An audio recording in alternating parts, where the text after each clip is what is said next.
అసలు కృష్ణుడు వచ్చి ఒకవేళ ఉట్టి ముట్టుకుంటే గంటలు మోగాయి అనుకోండి, అప్పుడు ఇంట్లో వాళ్ళందరూ లేవచ్చు కదూ.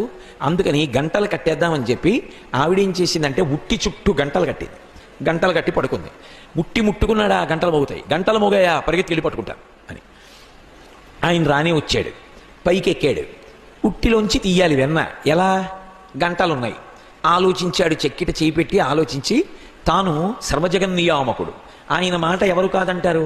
గంటలతో అన్నాడు, ఓ గంటలలారా మీరు మ్రోగకుడు, స్వామి ఔదల దాలుస్తాం, అలాగే మీ ఆజ్ఞ. చక్కగా కుండలోంచి తీసేశాడు, పిల్లలందరికీ పెట్టేశాడు. ఆఖరణ కుండ ఇలా తిరగేసి అడుగున ఉన్న వెన్నంతా తీసుకున్నాడు, తన నాలుగు దగ్గర పెట్టుకుని ఇలా తినబోయాడు.